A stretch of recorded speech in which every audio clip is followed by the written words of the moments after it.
Boa noite, irmãos e irmãs. Mais uma vez temos o privilégio e a alegria de poder estar juntos para prestarmos um culto a Deus. Antes da palavra, eu quero registrar aqui o convite que foi enviado à primeira igreja pelos nossos irmãos Laura Arminda e Fernando. Eles foram membros da nossa igreja.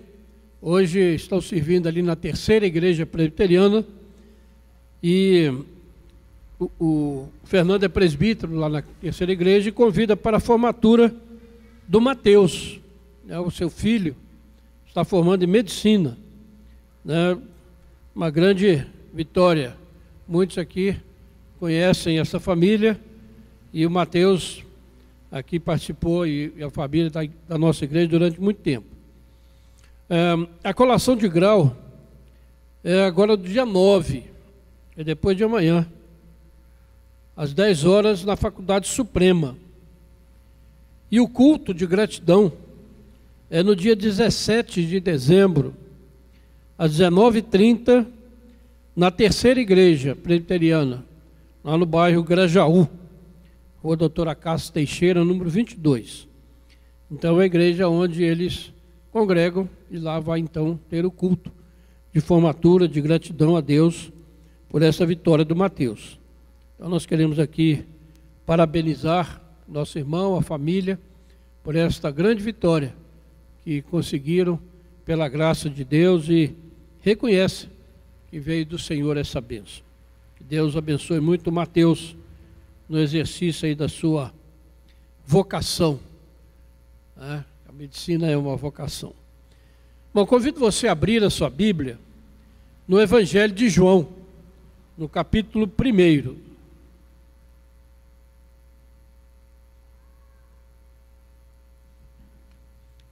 Evangelho de João, capítulo 1, o texto no qual se baseia a mensagem que Deus tem para o nosso coração nessa noite.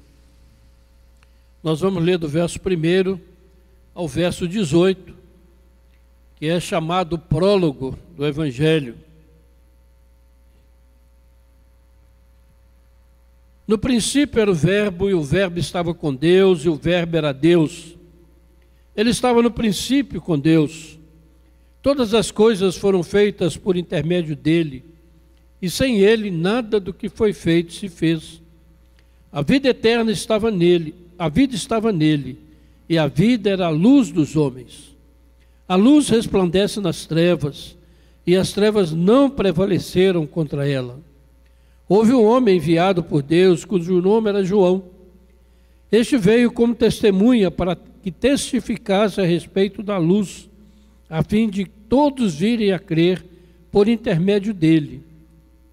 Ele não era luz, mas veio para que testificasse da luz, a saber, a verdadeira luz que, vinda ao mundo, ilumina todo homem. O Verbo estava no mundo. O mundo foi feito por meio intermédio dele, mas o mundo não o conheceu. Veio para o que era seu, e os seus não o receberam. Mas todos quantos o receberam, deu-lhes o poder de serem feitos filhos de Deus, a saber, aos que creem no seu nome, os quais não nasceram do sangue, nem da vontade da carne, nem da vontade do homem, mas de Deus. E o Verbo se fez carne, e habitou entre nós, cheio de graça e de verdade, e vimos a sua glória, glória como do unigênito do Pai. João testemunha a respeito dele e exclama: este é o de quem eu disse, o que vem depois de mim tem contudo a primazia, porquanto já existia antes de mim. Porque todos nós temos recebido da sua plenitude e graça sobre graça. Porque a lei foi dada por intermédio de Moisés, a graça e a verdade vieram por meio de Jesus Cristo.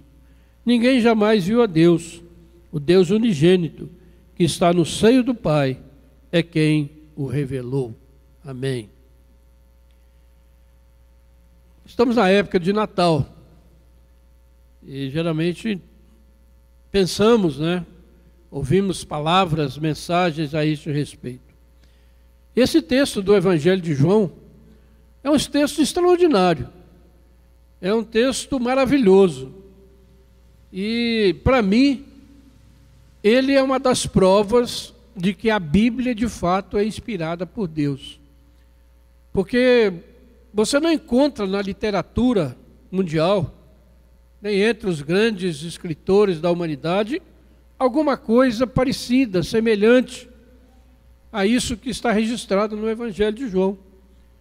Certamente o apóstolo João não teria condição de escrever isso por si mesmo. Realmente recebeu do Espírito Santo. Homens movidos pelo Espírito Santo registraram a revelação de Deus. E isso para nós é uma segurança. É algo maravilhoso a gente saber que nós estamos diante de uma palavra inspirada, de uma palavra que vem de Deus para nós. Não foi um homem, uma pessoa que escreveu, tirou da sua cabeça, tirou de conhecimento, mas veio de Deus para nós. Então, precisamos de ouvir essa palavra constantemente, porque é ela que vem realmente modificar a nossa vida. E ele começa então dizendo: no princípio era o verbo. E quando a gente lê essa palavra princípio, ela é repetida aí no versículo 2, a gente logo se lembra de Gênesis 1. No princípio criou Deus os céus e a terra. Então são palavras que mostram a presença de Jesus na criação, mostram a presença da palavra de Deus. E nós sabemos que em Gênesis está escrito, né? Disse Deus, haja luz e houve luz. Disse Deus, e assim ele foi criando a palavra criadora de Deus, foi criando todas as coisas. E por isso, João vem dizer aqui que todas as coisas foram feitas por intermédio dele, e sem ele nada do que foi feito se fez. Palavra criadora, o verbo. E ele diz que o verbo era Deus. O verbo, ele identifica então a palavra com Deus, com o próprio Deus. E esses versículos, né, essas palavras nos lembram de Colossenses, capítulo 1, onde nós vemos uma descrição maravilhosa da pessoa de Jesus Cristo. Colossenses, capítulo 1, versos 15 a 17, vamos falar sobre Jesus, e agora é o apóstolo Paulo que está falando. Ele diz: Jesus é a imagem do Deus invisível, o primogênito de toda a criação, pois nele foram criadas todas as coisas no céu e sobre a terra, as visíveis e as invisíveis, sejam tronos, sejam soberanias, quer principados, quer potestades, tudo foi criado por meio dele e para ele. Ele é antes de todas as coisas, nele tudo subsiste. Esse é o Deus que se fez carne, esse é o Deus que nós adoramos, esse é o Deus que nós lembramos dele no Natal, nessa data importante do calendário cristão. Não que Jesus tenha nascido nessa data, mas o fato é que ele nasceu um dia, e esse dia foi então escolhido para representar e para marcar o nascimento de Jesus Cristo, do Verbo se fazer carne e habitar entre nós. E o verso 5 diz que a luz venceu as trevas. A luz resplandece nas trevas e as trevas não prevaleceram contra ele. O verso 9 diz: a saber, a verdadeira luz que vinda ao mundo ilumina a todo homem. Isso também nos faz lembrar do profeta Isaías, 700 anos antes, profetizando que aquela terra que estava vivendo na escuridão seria surpreendida pelo aparecimento de uma grande luz. E assim, profetizando a vinda de Jesus Cristo. E quando se fala em luz, né, a gente se lembra de Jesus, ele é a luz do mundo. Por isso que o Natal se usa muita luz, né, o Natal de luz, acende-se luz, luzinhas, né, se enfeita. É um simbolismo de que realmente Jesus é a luz do mundo. Veio para espantar as trevas do pecado, para mudar a história da humanidade.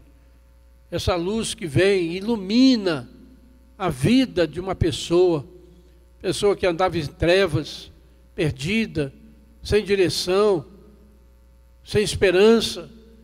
Quando se encontra com essa luz, a sua vida se ilumina, as coisas se tornam mais claras e a vida se torna mais leve, mais agradável. Maravilhoso nós pensarmos nisso, né, nessa descrição que o apóstolo faz da vinda de Jesus Cristo. Dos versos 6 até o verso 9, 8, ele vai falar do precursor, da voz do que clama no deserto. Vai falar de João Batista, que veio para anunciar a vinda do Senhor Jesus, que veio com testemunha para preparar o caminho do Senhor. E João então cumpre o seu propósito. Ele vem e anuncia a chegada do Messias. Ele diz então aqui no texto que nós lemos, no verso 15, que Jesus tinha primazia sobre ele porque já existia antes de mim. Como João reconheceu o seu lugar, né? Muitos acharam que ele era o próprio Messias, né? Mas ele nunca aceitou essa designação. Pelo contrário, quando, no versículo 29 aí do capítulo 1, ele vai dizer, né? No dia seguinte, viu João a Jesus, que vinha para ele e disse: eis o Cordeiro de Deus, que tira o pecado do mundo. Testemunho maravilhoso de João, que nós devemos aprender a fazer desta maneira. Depois dos versos 10 ao verso 13, João vai falar aqui, o apóstolo João vai falar do resultado da vinda dessa luz ao mundo. Pecadores se tornam filhos de Deus, mas a todos quantos o receberam, deu-lhes o poder de serem feitos filhos de Deus, aqueles que creem no seu nome. Vejam bem, irmãos, como a obra de Jesus é maravilhosa. Transformar-nos, a nós, pecadores, indignos, em filhos de Deus, em aqueles que são objetos do amor de Deus. Esse é o resultado da obra, da vinda de Jesus, da encarnação do Verbo,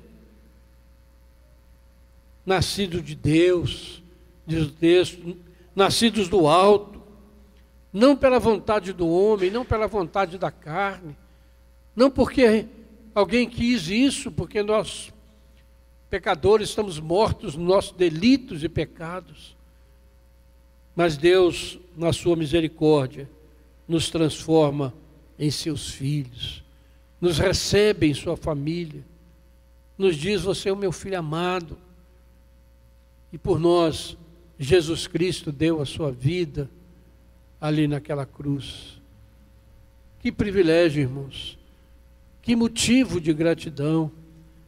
Esse é um dos motivos para a gente celebrar o Natal, lembrar que Jesus Cristo veio, que esse mundo que jazia em trevas viu uma grande luz, que a história do ser humano, da humanidade, foi mudada completamente, e nós passamos a ter verdadeiro motivo para viver.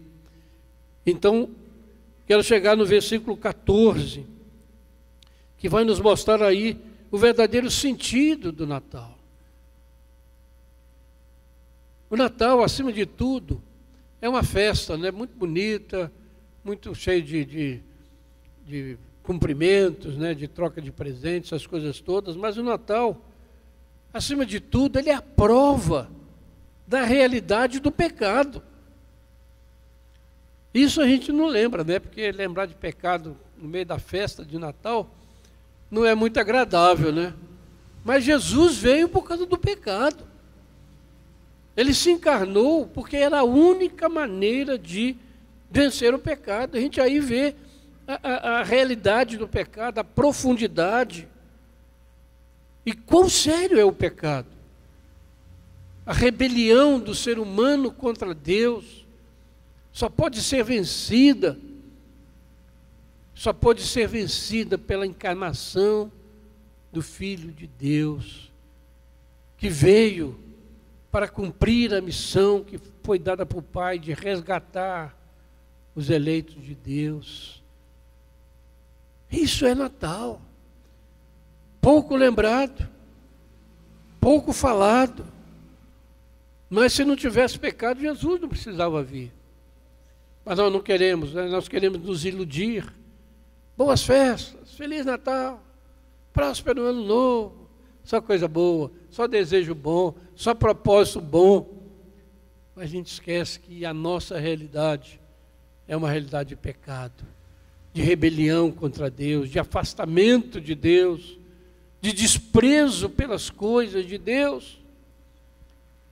E assim, nós precisamos ser sempre lembrados do verdadeiro sentido do Natal. E o texto diz, né? No princípio era o Verbo estava com Deus, o Verbo era Deus, e o Verbo se fez carne. A própria palavra, a autoexpressão de Deus, torna-se um de nós. Torna-se semelhante a nós em tudo, exceto no pecado. Ele se torna um verdadeiro homem, em todo o sentido da palavra, física e espiritualmente. Ele se torna um homem perfeito.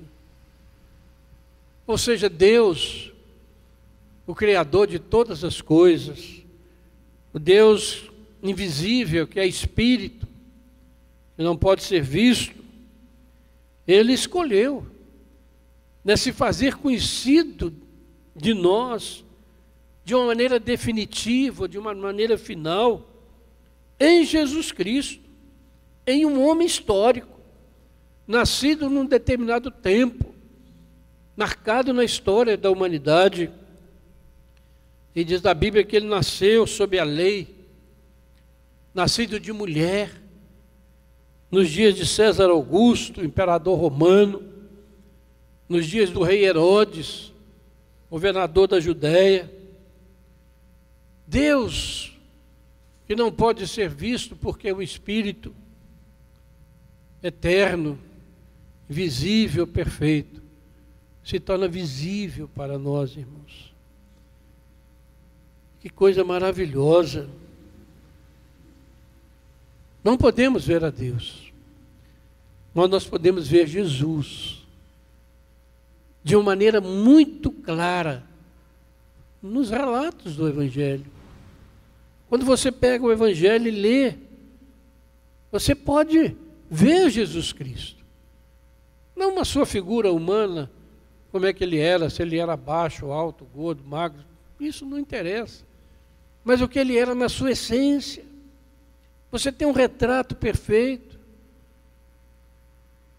Muitas vezes é difícil provar a existência de Deus, né? E às vezes a gente pensa em Deus, como é que você pensa em Deus, né? Tão grande, tão distante, tão maior, que a gente às vezes se confunde. Mas quer ver Deus? Olha para Jesus. Quer ver quem é Deus, que criou todas as coisas? Olha para Jesus, Ele está visível. E Deus foi mais ainda, irmãos. Podemos ver Jesus no Evangelho, mas também nós podemos contemplar o corpo e o sangue de Jesus através da ceia do Senhor. Vejam a bondade de Deus. Será que Jesus morreu mesmo numa cruz? Será que Ele derramou o seu sangue? Todas as vezes que a igreja se reúne para celebrar a ceia, ali você está vendo com seus olhos, contemplando com seus olhos a realidade da morte e da ressurreição de Jesus Cristo. Esse é o Deus misericordioso que nos ama. Ao invés de ficar lá de longe, distante, nós acabamos de cantar nas estrelas, né? Cantamos de ano em ano só, né? A gente até esquece, né?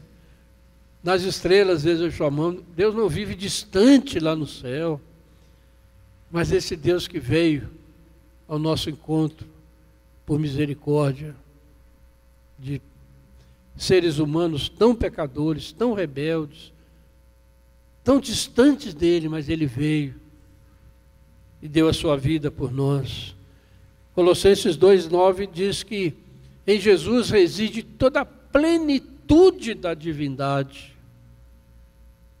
Pensa bem, você pode ver a plenitude de Deus, Criador, em Jesus Cristo. Misericórdia, graça de Deus. E no Natal a gente tem a oportunidade de relembrar, de revisitar esses textos, de ler novamente, parar, meditar, para que isso acalente o nosso coração, renove a nossa fé. É quando a palavra de Deus se fez carne, Deus se tornou homem. Pode pesquisar em todas as religiões do mundo, em todos os credos criados pelos homens, você jamais vai achar algo semelhante. Porque, como eu disse no início, isso veio de Deus. Não é criação de uma mente humana. Mas esse verbo que se fez carne, diz o texto que ele habitou entre nós. É interessante que em algumas versões mais antigas, essa palavra habitou, ela tem um sentido de tabernaculou. Tabernáculo, lembra do Antigo Testamento? Ele tabernaculou entre nós. No Antigo Testamento, o tabernáculo era a tenda do encontro. Era o lugar onde o Senhor falava com Moisés face a face. Como quem fala com um amigo, diz Êxodo 33:1. E lá no Êxodo, Moisés ouve o nome divino. É falado pelo próprio Deus, eu sou o que sou. E logo depois ele recebe essa palavra escrita em tábuas de lei, os 10 mandamentos. E essa palavra, ela se torna um de nós. Ela se torna uma pessoa, em todos os seus sentidos, por amor. Ele não julgou como usurpação ser igual a Deus, mas a si mesmo se humilhou, assumindo a forma de servo, e foi obediente até a morte, morte de cruz. Então você quer maior demonstração de amor do que essa, meu? Não tem. Procura lugar do mundo que você não acha. É amor, o amor de Deus. Então essa palavra, irmãos, ela fez a sua habitação entre nós. Ela armou, né, o seu tabernáculo, a sua tenda do encontro entre nós. E você se lembra que quando Deus mandou construir lá o tabernáculo, ele disse, né, e farão um santuário para mim e eu habitarei no meio deles. E Deus deu detalhes muito interessantes sobre a construção do tabernáculo. Se você já parou para ler, você fica pensando, por que Deus manda fazer desse jeito, daquele jeito, nessa medida, naquela medida? Deu tudo certinho. Por quê? Porque tudo tem um propósito, um simbolismo ali. E a palavra se faz carne, significa que ela veio residir entre nós, que ela faz parte da nossa existência.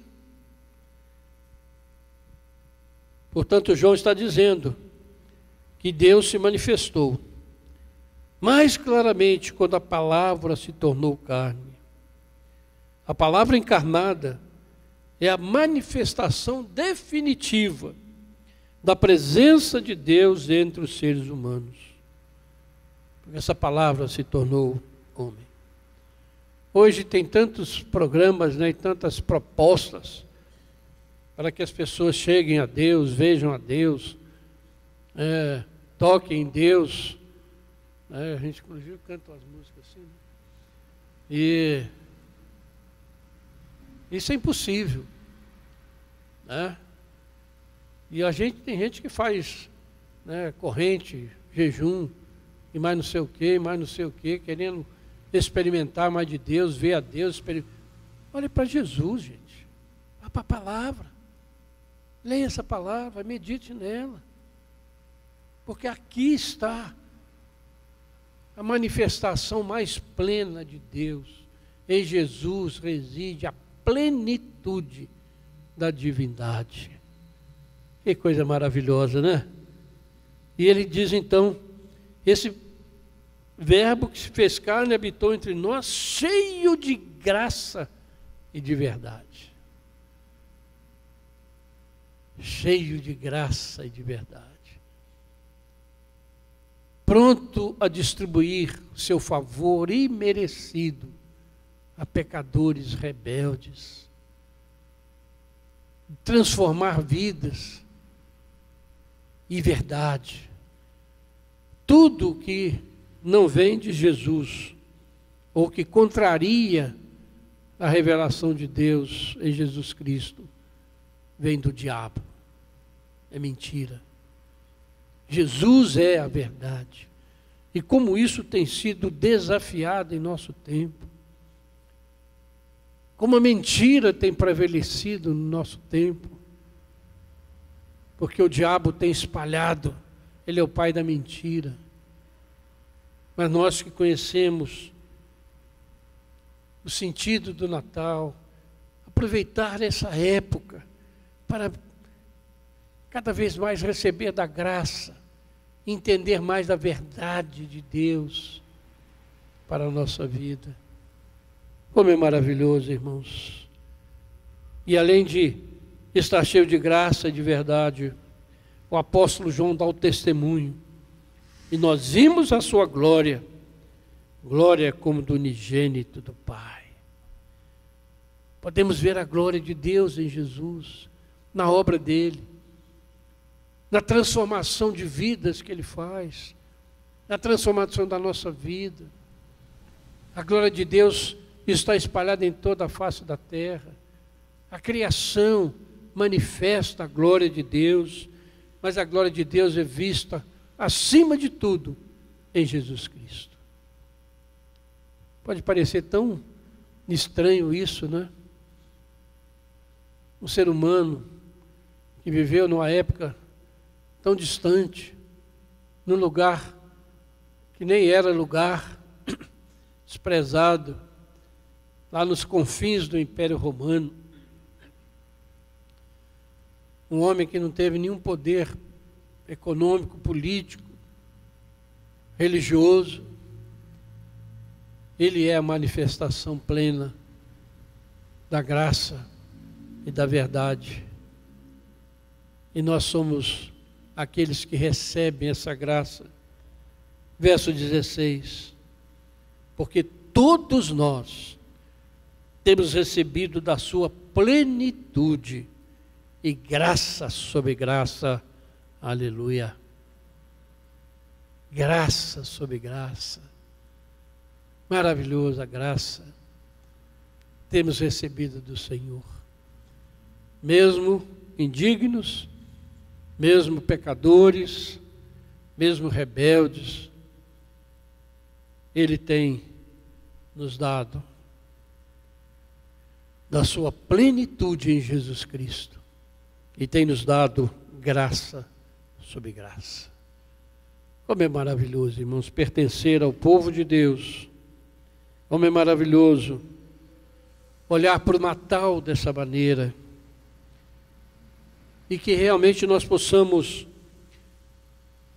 pensar que o Natal é o convite para celebrarmos para contemplarmos o Verbo de Deus que se fez carne e tabernaculou entre nós, e nos enchermos da sua graça, da sua verdade,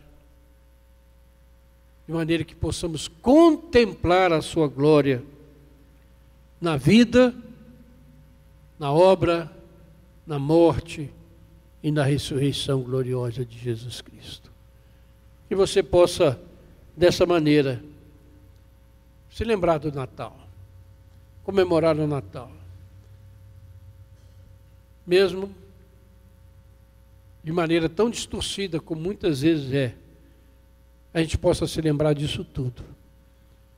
O Evangelho de João, que descreve a vinda de Jesus de uma maneira tão diferente, possa motivar a nossa vida, dia a dia, não apenas para comemorarmos o Natal uma vez por ano, para cantarmos nas estrelas uma vez por ano, né, Jefinho? Mas para vivermos a plenitude do Senhor, cada dia do ano, cada dia da nossa vida, cada momento, possamos manifestar a graça do Senhor.